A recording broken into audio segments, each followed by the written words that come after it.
Good morning, students. Welcome to the class. We have started geography first chapter, that is resource and development. We have completed on the basis of ownership in our yesterday class, and now we are going to start our next topic, that is on the basis of the status of development. So first point is potential resources. These resources are found in a region in abundance but have not been developed properly. Example, solar and wind energy. In abundance mean abundance in a large amount. So like solar and wind energy, but they are not developed properly. Second is developed resources. These resources are surveyed and quantified for utilization through available technology, example coal and petroleum, etc. Availability of technology and level of accessibility decide the quality of developed resources. Next is stock. These resources have the potential to satisfy human need. The required technical knowledge to use them is not developed. Example, hydrogen and oxygen in water can be rich resource of energy, but technical known how for this purpose is not available. So stock means कि हमारे पास resources का stock तो है but उसको proper knowledge नहीं है कि कैसे डेवलप किया जाए. Then reserves. These are specific stocks for which appropriate technology known how is available but exploration is not started yet. Example, river water for hydel energy, and forest are reserves but still has limited exploration. So these are small questions, not the NCERT questions.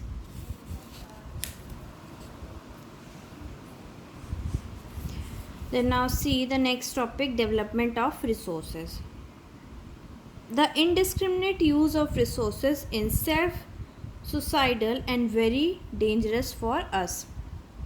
Their overutilization has led to many problems. So in a large amount, if we consume or utilize resources, one day it will be vanished or get declined. So this is very disastrous for us. First point, to meet the greed of few individuals, the resources will be depleted at a rapid speed. The accumulation of resources in few hands could divide the society into the rich and the poor, which could be quite unjust and dangerous for the harmonious development of the society. And last is indiscriminate use of resources would lead to the global crisis such as depletion of ozone layers, pollution of the environment, land degradation, global warming, etc.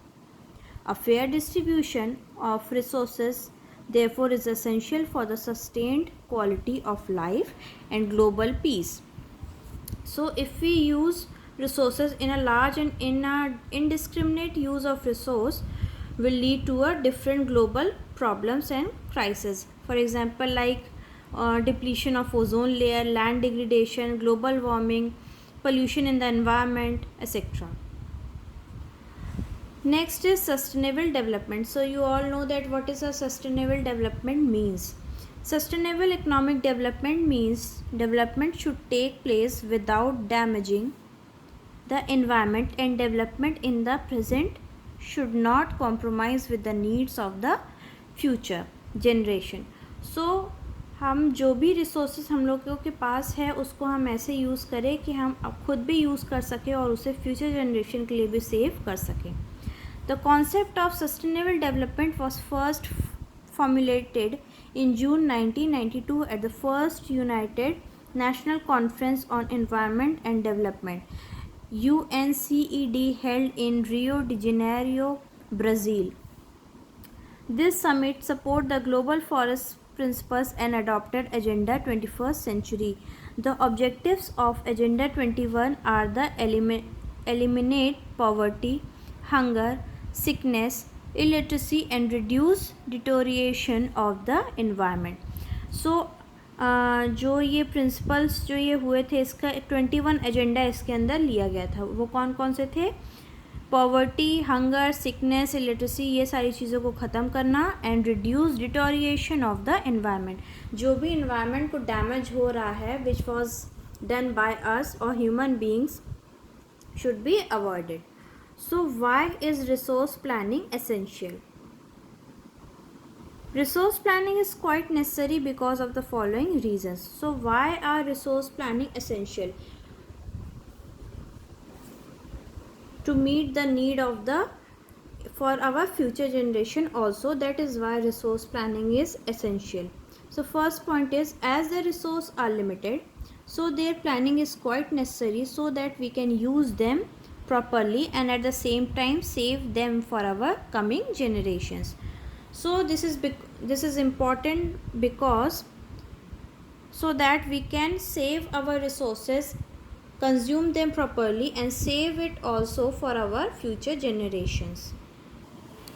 Resources are not only limited but they are also unevenly distributed over the different countries. So resources are in a limited amount. So they are not only just limited, they are unevenly distributed among different countries and regions. Third point, resources planning is also necessary to save their over exploitation and unlawful exploitation, the unscrupulous elements of the society, the cutting of trees by the greedy people or killing of rare animals by the hunters can play havoc over our valuable resources. So for these evils we should there is a great requirement for the resource planning. So resource planning in India, this topic we will continue in our next class.